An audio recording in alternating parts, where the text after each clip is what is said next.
And now, from beyond our dimension, this is the JeffMara podcast.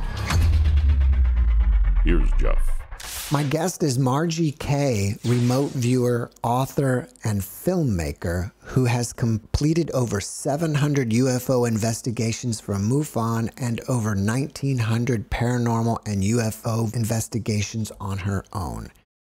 She has been a UFO/alien experiencer since childhood and has been in contact with these beings both in person and telepathically. Margie, thanks for joining me and welcome. Thank you. Good to be here. So tell us, when did all this begin? Well, I'd say it began before I was 2 years old. We realized that I was seeing things that other people were not seeing. And I was asking my parents questions about things they couldn't answer.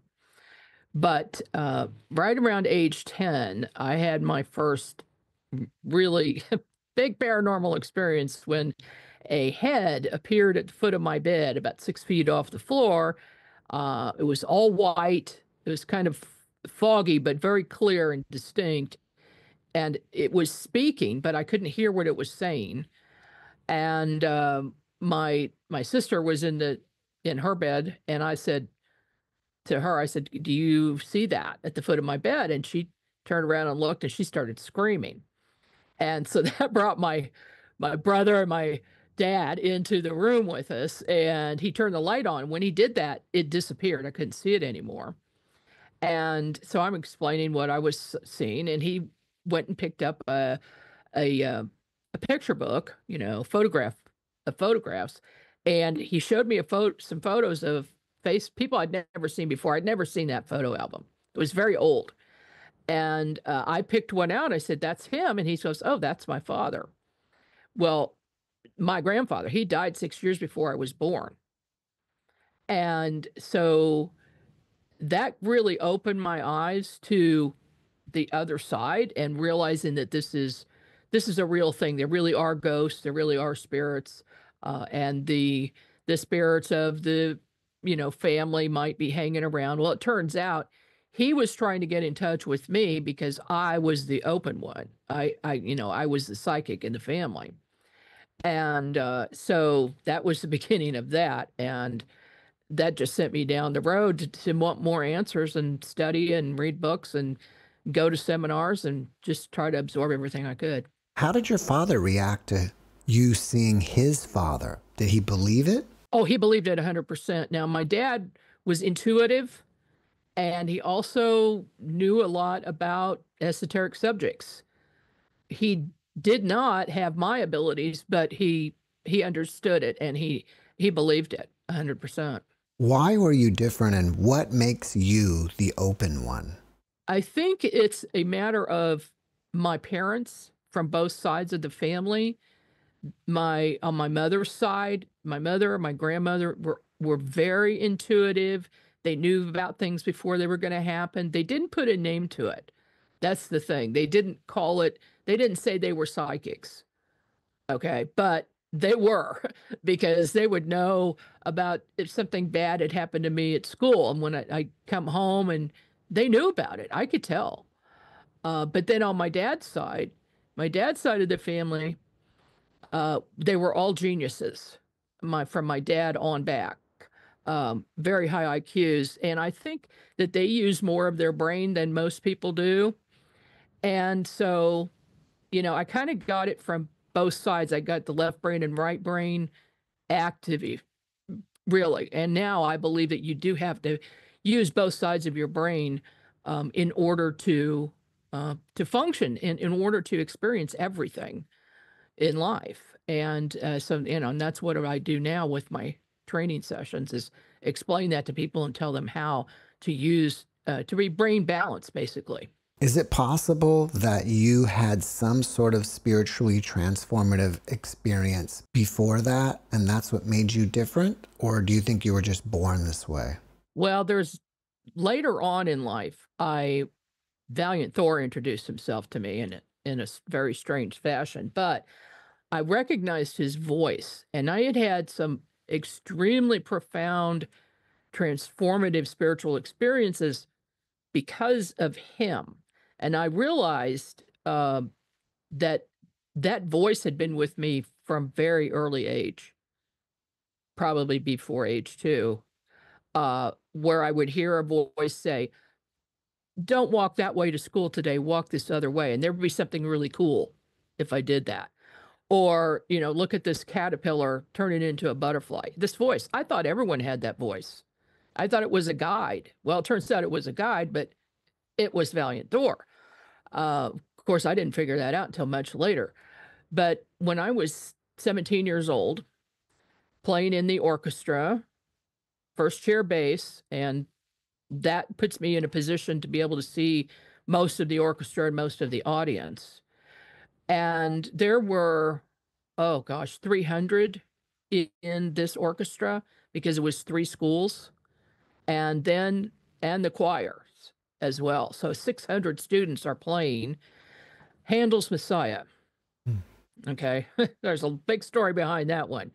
But when we got about 3/4 of the way through playing that piece, I suddenly saw and felt, well, first I felt it, this heat coming from about 10 feet in front of me.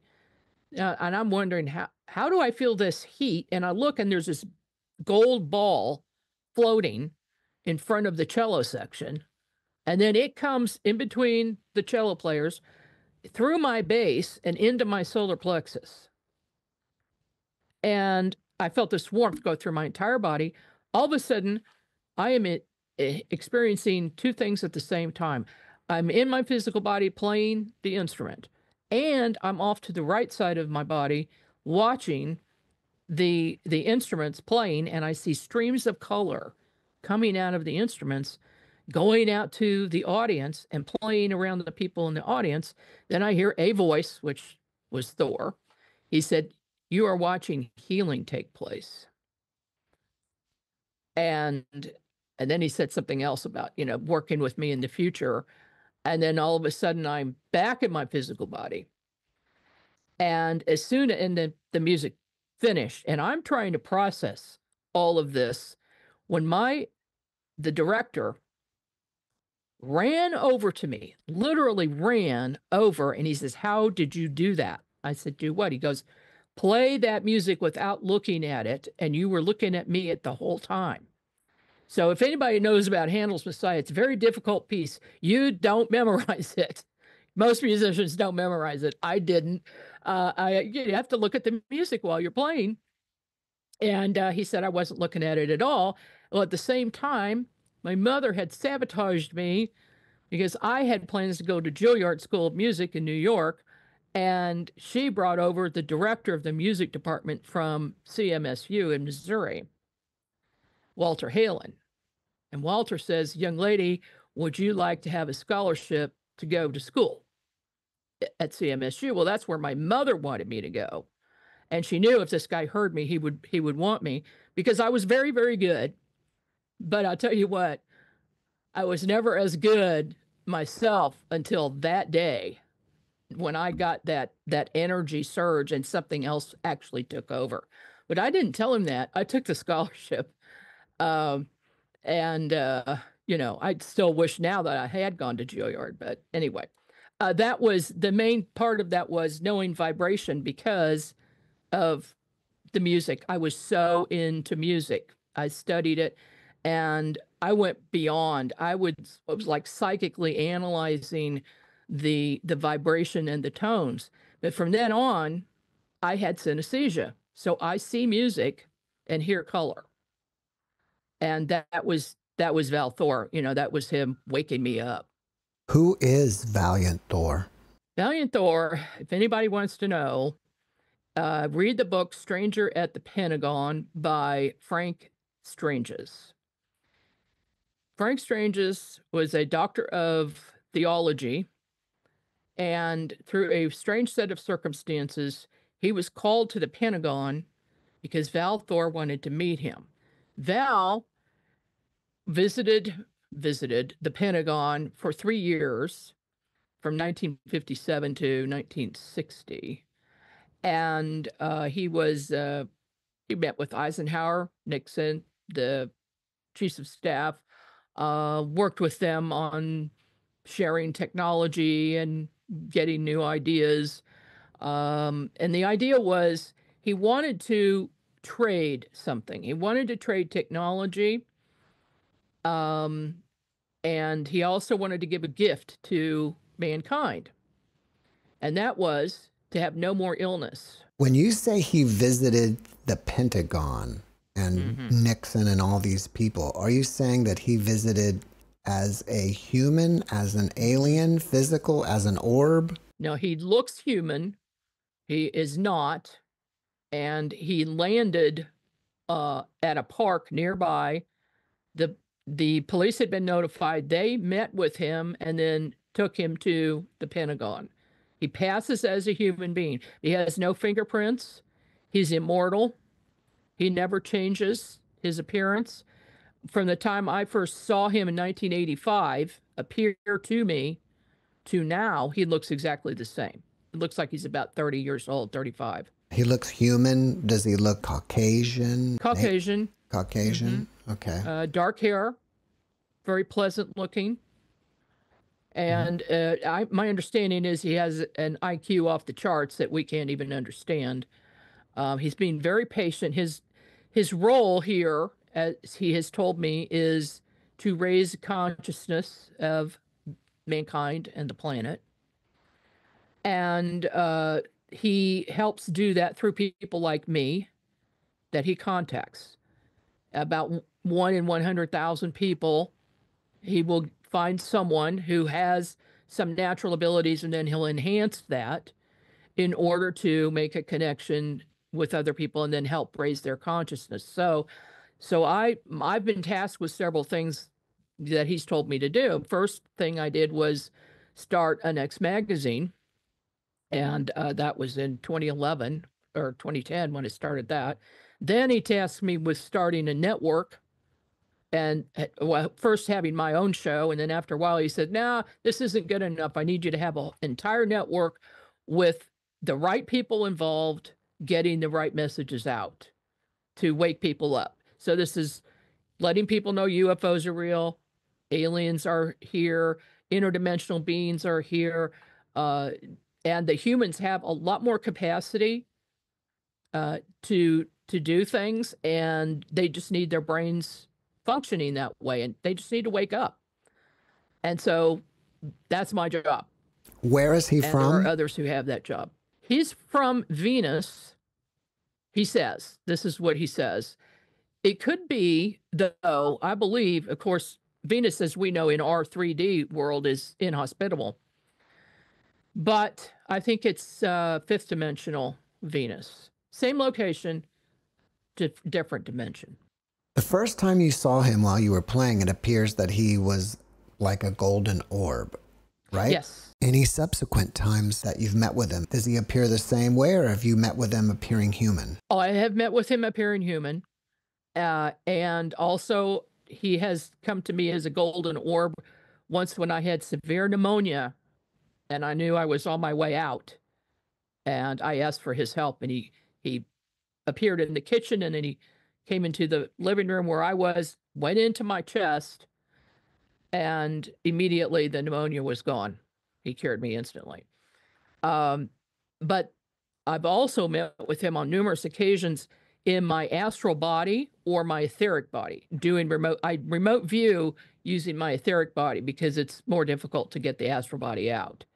I do it, but it's just easier to go a different way. So I have met with him at his craft, at his ship before, several times, and he's taken me on a tour of the craft, showed me the different levels, showed me the propulsion system, and explained that there's two. There's one for interstellar, and there's one for when they're close near a planet. And he's also showed me that they have multiple craft all over the entire world. And they are, one of their jobs is to guard the Earth from extraterrestrials who have other things in mind, that they would like to colonize the planet, and they would, there's all kinds of bad things that they do. So they're there as protectors. They don't get all of the bad guys, but they get most of them. And he said they will make themselves known very soon, and they will uncloak all of their craft around the world so everyone will see them. You're starting to use the word they. So to me, that sounds like he's here with other Yes. beings. Many, many, many, many thousands. Is he a certain race of ET? Would you say he's like a Pleiadian or a whatever, you know? No, he's calling himself Venusian. But there are beings on their craft that are part of the Galactic Federation. He is the commander of this group that is here on Earth. And he's got a vice commander and, you know, a whole crew. And then there are sub commanders on each of the craft that are around. Can you initiate contact with him, or it just happens at his will? I can initiate contact. He's a lot of the times he says he can't talk now, he's busy, and he's always busy.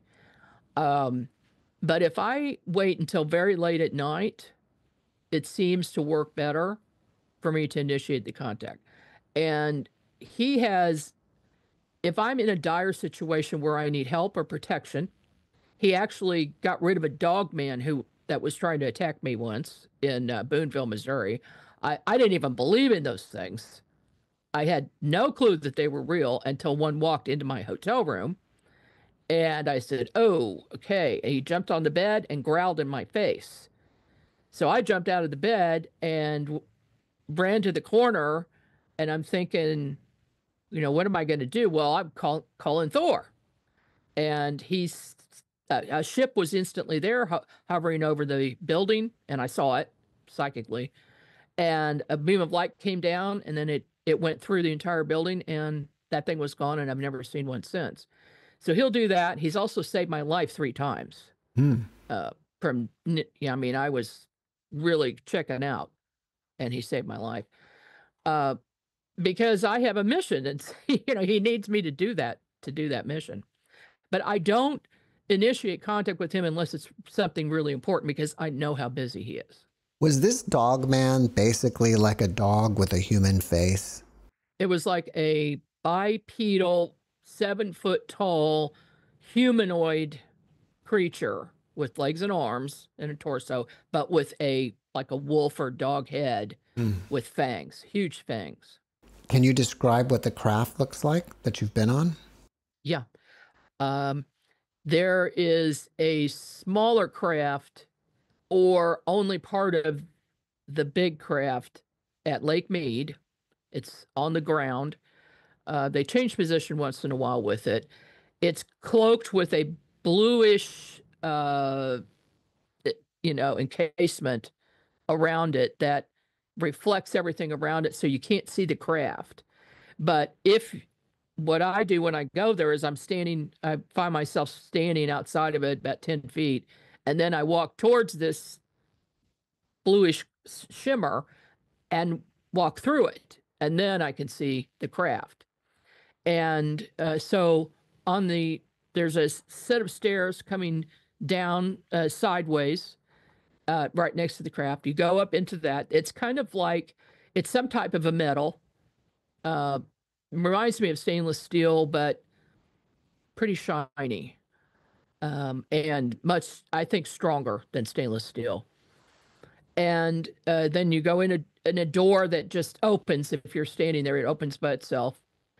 And on the inside, on that level, this is like level 2, where you go in, is the main entrance area, an area where people can sit and visit, kind of a break area.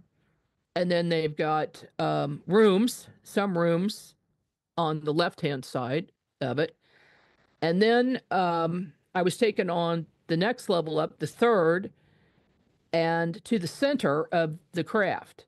Now, I've never seen the whole exterior of the craft. I've only seen the front and the inside. So I really don't know how big it is, but I understand it is large. And in the center, it's open, and you go to this like railing and look down, and you see that it goes down through the ship to the bottom and then up to the top. You can see outside. And this is because their propulsion system works. He calls it negative ion propulsion. And they turned it on for me to see how it works. And I could see these lines of energy going up and also down and then around the craft. So it comes up and around and up and down. And when that's on, the exterior of the craft glows. And so they explained to me that when they're using that particular system of propulsion, they will be away from the planet. And it, as a side effect of that, is light photons. That's why we see craft in the sky. We see lights moving around the sky we know are not ours. And that's because they're using that type of propulsion system. Now, they don't all use it, but most of them do. Most species of extraterrestrials do use that. So when you see a craft up in the air that also kind of looks like a star moving around, that's what they're using?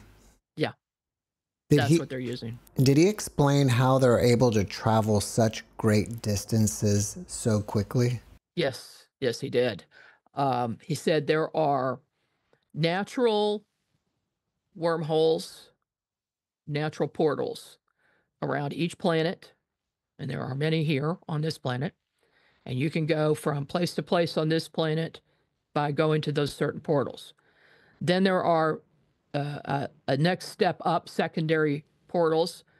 One is on the moon.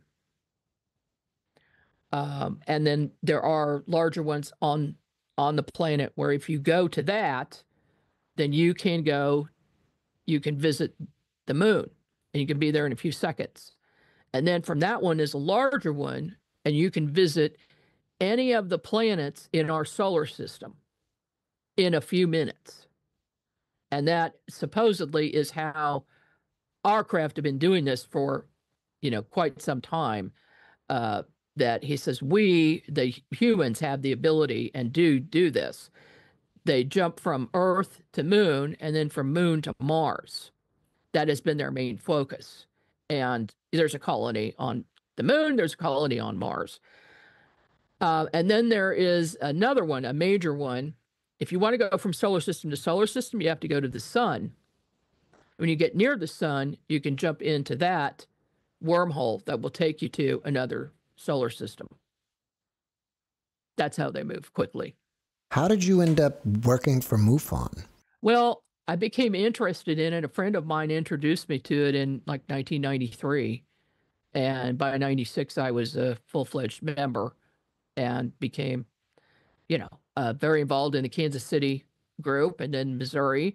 And then I became assistant state director in 2007.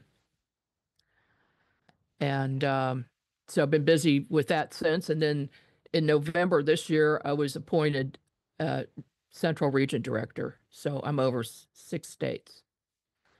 I think MUFON is the largest organization in the world and has the largest number of investigators we're all volunteers.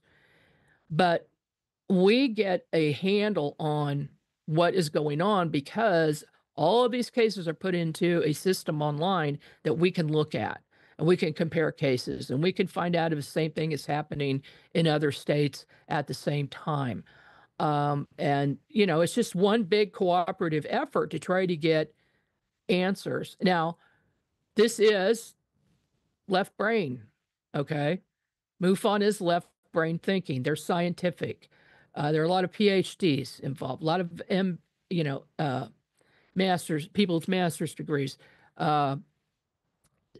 teachers, scientists, and that's great. I love it because you'd have to have that. You've got to have the science. But on the other hand, and I don't associate MUFON with what I do outside of MUFON. I keep that separate. And so my remote viewing work that I do with law enforcement agencies to help solve crimes or help other investigators solve problems or help people find things that are serious that they've lost or missing people, things like that. That's my separate life. That is totally different. But by combining the two, I get a bigger picture of the issues. Things like having wormholes to travel around. I know they're there. I've seen them. Okay. But not everybody in science is convinced that they even exist. I know that there are spirits of people who have passed on and extraterrestrials who are in the fifth dimension and they see each other. So I get a bigger picture of the situation using both sides of my brain. It's great that you mentioned that because a significant number of near-death experiencers see ETs during their NDE. They do. And I have had 2 near-death experiences. Oh, wow. And that could also be, I think that that's kind of like a gateway. It's something that triggers something in your brain to be able to see more and experience more. And a lot of NDEs experiencers have these things. They're able to see spirits, they're able to see ETs, communicate. It changes their entire life after they have that. Can you share with us some of the most exciting cases that you've had out of these 700 investigations? There have been quite a few, but there are a few that stand out. One happened in October of 2011. We had a huge UFO flap in Kansas City. More UFO sightings were reported that month than anywhere in the world. And there was a case where this huge craft came down very low, was seen in multiple locations by different witnesses, but there was a close encounter in one case on 63rd Street near Kansas City and Independence and Raytown. It was like a crossroads right there. This man went to go visit his friend at an apartment complex. His friend lived on the 3rd floor. As he pulled up, he got out of his car and he noticed that there were a bunch of kids pointing at the sky and yelling. So he turned to look and he sees something very strange with a lot of lights on it and very large. And it was over a quarry that was in that area. And his friend came out on the balcony on the 3rd floor and he made him look at that. He looked at it. So his friend started taking pictures with a camera with a flash on it. Apparently, that got the attention of this craft and it came towards them. It ended up right next to the building and just like 6 feet up off the ground. And then by that time, all the kids had run to their homes and they were hiding. The first gentleman walked towards the craft. He could not stop himself from walking towards the craft. He was only about 20 feet away from it. When the thing started banging and making noises like something you hear out of a sci-fi movie, and it went from one position to completely sideways. So they're looking at the bottom of the craft, which looked like it was alive. It was moving, and there were these diffused lights all over the bottom of it. Well, his friend on the balcony is taking pictures of the underside of this craft, and this first gentleman is taking photos with his cell phone, and he said he never stopped taking pictures. They didn't take video, unfortunately. I always tell everybody take video, but this was 2011. We weren't that so savvy with our cell phones. He's taking picture after picture after picture. And then his friend in the balcony starts screaming at him that there's this green mist falling out on the man on the ground. When this green mist came over, he froze. And his friend is yelling and trying to wake him up, and he was in a trance of some type. So eventually, a set of stairs comes down out of the craft, but he did not remember. He just knew that. He didn't remember what happened there. Then the craft closes up, changes position, and goes north on 435, where another witness reported seeing it. When they took a look at the pictures, they found that on the first gentleman's phone, there's a set of stairs and there's an ET standing on it. He didn't remember seeing it, but it's in the picture and it's very clear. He has not given me permission to let that out to the public yet. The man on the upper level showed me his photos on his television set from his phone. He put the SD card in there, let me see them. And you could see these pictures. You could see this UFO, very strange looking, with these lights on the bottom, and it was also transparent. You could see through it. So I thought, you know what, just in case, I'm going to take my cell phone and take pictures of the screen of the TV. So I took a few. Then he gave me the SD card. I left the interview, went directly to my office 20 minutes away, put it in the computer, and there's no photos on it. Not one. But there were on my cell phone, so I did have those. And so the first gentleman, right after the incident, said, I have to leave, I have to leave. And his friend says, you can't leave. We just had a UFO experience. What the heck are you doing? He says, no, I have to leave. So he gets in his car and then he blanks out.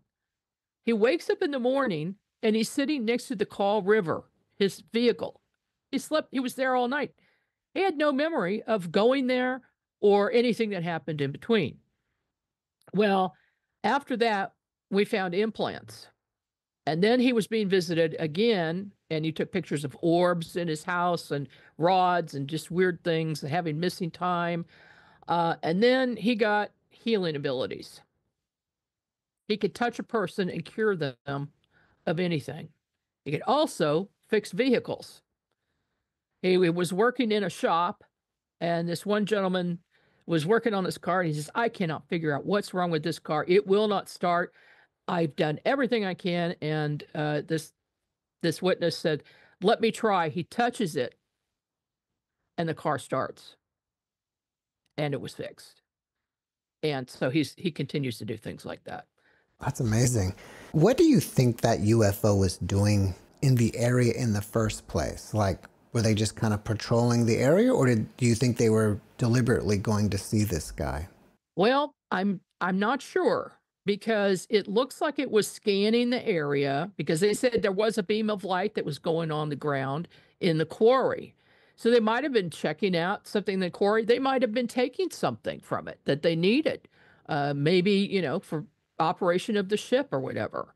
And then, as a side note, they get distracted by this flashing light from the camera, and they took the opportunity to go investigate that.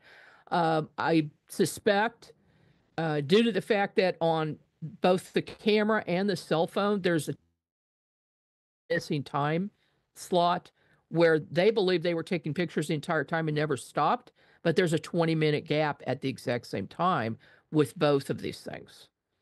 So I believe they were probably, at least one was abducted during that time and was on the craft, and then left there, or told to go in their car, told to go in his car and then go to the Kaw River where they could take him again. Something happened, and something continues to happen. Both gentlemen to this day see UFOs all the time. And they see things that other people don't, like helicopters chasing them from the Kansas City Police Department, military helicopters chasing UFOs, and then the UFOs move so fast they can't catch them, they give up, they leave, and then the UFO goes back again to the place they were, that it looks like they're surveying something. Earlier you mentioned that Valiant Thor said that eventually they're going to reveal themselves to humanity. Do you have a timeline for this? All he tells me is soon, and I keep hearing the word September. So I think it is probably September this year, but I think it has to do with whatever disclosure events happen to be going on by our government. They've been making a slow, soft disclosure. As you know, they're probably never going to reveal everything. And he did tell me that he's also been in contact with leaders at the UN. And he showed me sometimes he shows me scenes where I'll visualize this. And there was an argument about revealing. I mean, some of the leaders want to reveal the truth, the whole truth, and some don't. And they think the world will be in a panic. And Thor is there, and he's given them a directive. He's given them a timeline, and they have a deadline, and they keep pushing that deadline back. So the ETs think that humanity, as a rule, there would be some people really freaking out, but most wouldn't, because they've been prepping us for quite some time for this. You know, just take the movie Independence Day. That's what it's going to look like. But all the movies, you know, Hollywood, we've got all these shows about ETs, we've got cartoons about ETs. We're not going to be surprised. You're saying that the government is never going to fully release all the information. Are you saying that Valiant, Thor, and the other ones are just going to force the government to do it anyways? No, they're going to reveal themselves so that everybody knows, because it's not going to be coming from the government. There's never going to be a president standing behind a podium and say, oh, there's something we haven't told you. Because they had made some clandestine agreements with certain races, the Greys, the Reptilians, and there are multiple races of those too, by the way, to abduct us, do their genetic research, their hybridization program in order to save their races in exchange for technology. And, you know, that's a negative thing. That's not what Val Thor's group does. That's not what the Galactic Federation does. These other groups are outside of that. I would think that Val Thor and his group don't need to get the permission from Earthlings to reveal themselves. They can just do it themselves. The directive that they have is not to directly interfere in humanity's progress, but to work through certain individuals to raise consciousness. And so at a certain point, though, they will be given permission to make themselves known. That's permission from other ETs? Yeah, the Galactic Federation Council. Has he ever given you a message for humanity? Oh, yes. Oh, yeah. Can you show that? Stop fighting each other. Stop the wars.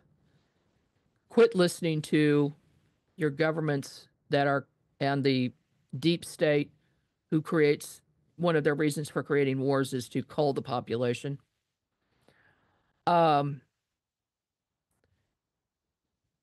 Wake up and start using your right brain. And, you know, seek out assistance from people who can help you raise consciousness. Go within and meditate. This is the biggest one. You cannot have contact with interdimensional beings unless you learn how to meditate, calm your mind, and get into a trance-like state. So an altered state of consciousness is what is necessary. And this is what left brain hardcore science cannot wrap their head around. Although, as of late, the physicists have made some breakthroughs with consciousness. And I think that will continue, and he is happy about that. Did he ever reveal to you that humanity is something that has been genetically manipulated by the ETs? Yes. He said all along, first of all, humanity was created by extraterrestrials. And there are beings that have been on this planet before humanity. So humanity doesn't own this planet.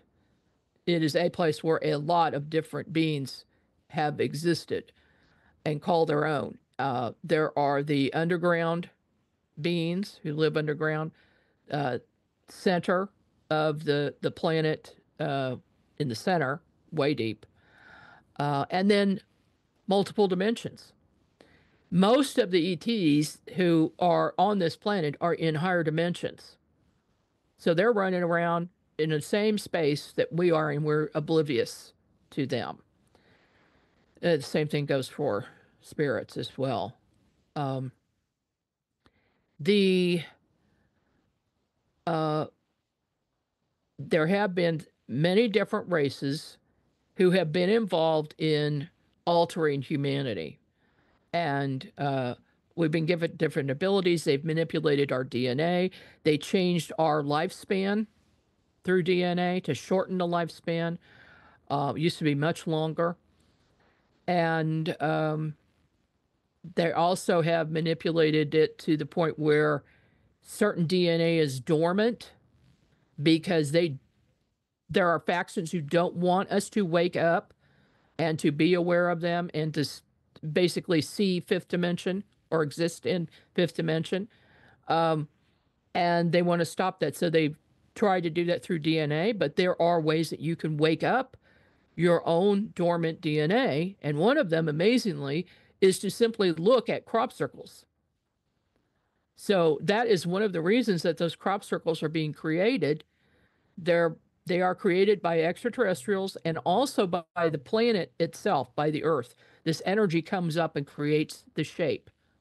And if you just simply look at them or look at drawings, look at those shapes, and just meditate on it, it'll wake up your dormant DNA.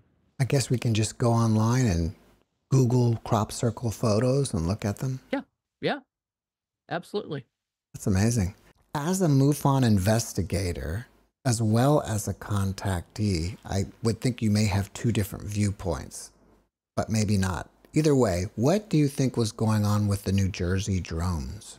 Oh, I remote viewed that right away. I saw technology that was beyond ours, but also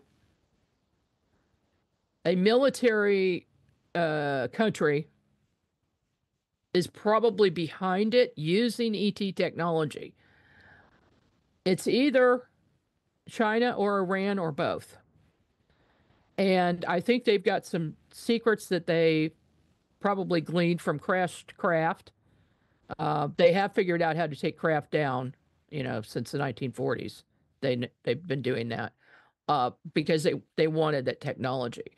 I really think it is technology that's beyond our scope because I talked to pilots who are military pilots off the record trying to shoot down these things or even trying to just lock on them.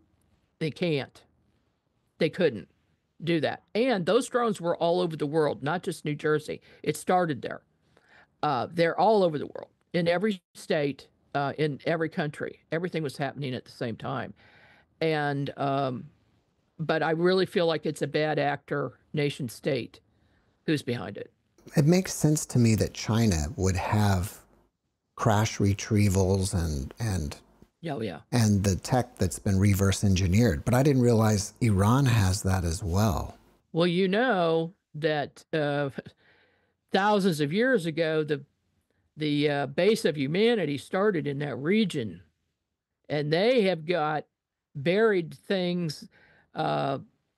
They've probably got information just from ancient texts, ancient carvings, and hidden things in their own country. They may have just gotten it that way. I believe there was a big UFO event in Iran in the 70s, like 76. Are you aware of that? I know about it, but I don't know the details. All right. It'd be worth looking into. Have you remote viewed any other current events lately, like the drones? Yeah. I remote viewed a drone sighting I had myself. My husband and I were in a little town called Orick, Missouri, about 30 miles north of where we are. So it's in the middle of nowhere, and there's no lights or anything on the roads to get to this little town.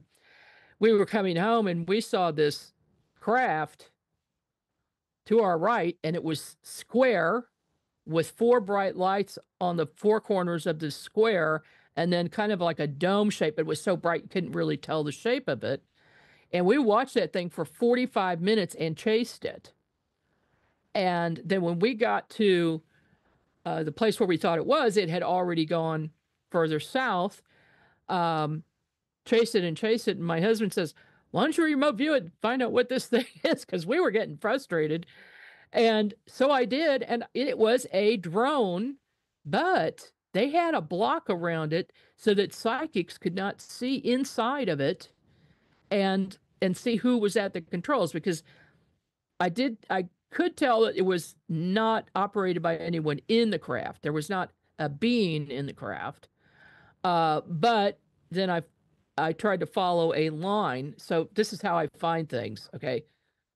If I'm looking for somebody or something, I will follow a line that appears to me. So I saw that this line went horizontal, and it went in the direction of an air base that I'll not name. And then it stopped. They've cloaked it. They have the ability, our government has the ability to cloak bases and put up a shield against remote viewers. And I have also done that. I did it once with a top secret site, and I will not do it again because they have the ability to track you once you get into that field.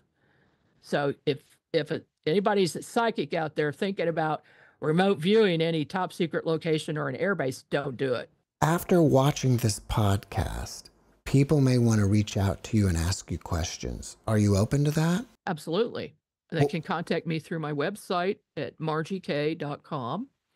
And I've got my contact information there, all of my on-demand courses that I do.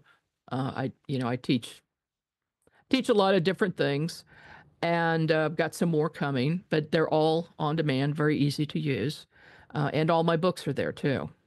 Yeah, you have, how many books do you have? 17 right now, and I've kind of taken a break because I'm working on some documentary films. Yeah, I was reading that about you, and I think you have them coming out next year. This year, we will have the film Portals come out, and that is about several locations in the Midwest that are portals and all of the evidence that goes along with that. Oh, great. What does a post-disclosure world look like to you? I think what's going to happen is after the initial shock, humanity is going to calm down. And they're going to get the message that wars are not necessary. People are going to be more cooperative. They're not going to be so angry at each other for no reason. They're going to be more open to each other's cultures. And I think that it will eventually turn into a much better, much calmer world, and humanity's consciousness is going to raise and raise and raise and raise. It's all good from there. Do you think that we'll ever be kind of like a Star Trek society with other ET races? Oh, yeah, absolutely. Yeah. We have to be able to raise our consciousness and be in fifth dimension. But that will happen. That's where that happens. When I contact Valiant, Thor, or anybody else, and there are a number of them, including Sasquatch, I go into fifth dimension to do that because that's where they are. And sometimes they will step down and come into third dimension. For instance, several times I've been ill or had an injury and I needed help, and I would ask for extraterrestrials or a Sasquatch clan that I'm connected with to assist me. And they will appear, but they're transparent. It's kind of blue, but they're very, very clear. I can see that they're there, but they've stepped down to third dimension just for me. Now, if I step up and go into fifth dimension, then I can see them as solid beings. So once open contact happens, will they do something to us so we all move up to fifth dimension, or will they be willing to all step down to third dimension? No, we have to step up to fifth dimension. We have free will. And so if we choose, those people who do choose to raise their consciousness, raise their vibration, they will be permanently in fifth dimension. And that is actually what we're going through right now. The planet itself is going through a fifth dimensional shift. And if you will, there are two planets in one that are now pulling apart. One's in fifth dimension, one's in third dimension, very clearly. And we have to move up, because if we don't, we'll be stuck. Those who choose not to move up will be stuck in third dimension and have to keep repeating the same old things over and over again, the same lessons to be learned. Then they'll have a chance later on, but it'll be a while. Well, besides meditation, what are the other techniques that people can do to raise themselves up to the fifth dimension? Well, you do have to get yourself in a meditative state, and there are several ways to do that. Probably one of my favorites, is adult coloring. By going through that process of coloring, it puts you in a light state of hypnosis, kind of like driving, like road hypnosis. When you're driving, you get into a hypnotic state. So while you're driving, you may actually see things moving about the sky. You might see fast movers, like I do when I'm driving. I see them all over. They're there all the time. You're just not aware of them. But when you have that light road hypnosis, you'll see them. Things that anybody who does repetitive tasks. So if you're doing sewing or knitting, or you're in a factory and you're doing the same thing over and over and over again, that will put you into a light hypnotic state, and you'll be in a higher dimension. And you may see things, you may hear things. Your loved ones who've passed over may try to contact you when you're in that state of mind, or your ET family may as well. Do you think that the ETs that are out there that are doing genetic research are finished with their research by now?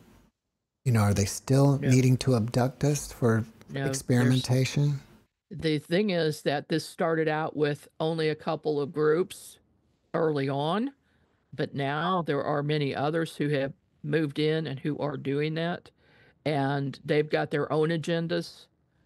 There's a case I worked with a woman who'd been abducted from the age of 2 on, and they eventually showed her thousands of children, thousands and thousands in incubators, and some walking around, who were developed, but they were hers, and that's still going on now. That's amazing. Was there anything else that you're working on that you want people to know about? Yeah, my documentaries, I am interested in any subject that is unexplained and needs answers. So if somebody's having a very strange experiences all the time, or if they know of certain areas on the planet that are conducive to high strangeness happening, I'd like to know about it. So I'd like people to contact me about that. And then we have a new thing at the Onyx Network. It's an investigation group. And so we're inviting paranormal groups and investigation groups to join our network, so that we can begin to develop an environment where people can share what they have learned in the field. And the same thing that ufology has done, I want to do this for paranormal. So paranormal is everything else, basically. It's near-death experiences, it's spirits, it's hauntings, portals, dimensions, all of that. And we need to gather together so that we can work on this together, because one group of people or one person doing investigation work and then keeping that onto themselves, then they pass on. Nobody knows what you've done, right? And it's you don't get the whole picture. So that's what we're trying to do. Margie, before we wrap it up, can you leave us with a last positive message? Raise your own consciousness and your world will change for the better. I like that. Thank you, Margie, for your message and for being my guest. Well, thank you so much. I appreciate it. Thanks for watching the JeffMara podcast. I really appreciate you. Another way to show support is through YouTube memberships. And if you do, there are loyalty badges and other perks depending on your level of membership. All you need to do is click the join button underneath the video to find out more. Thank you for your support.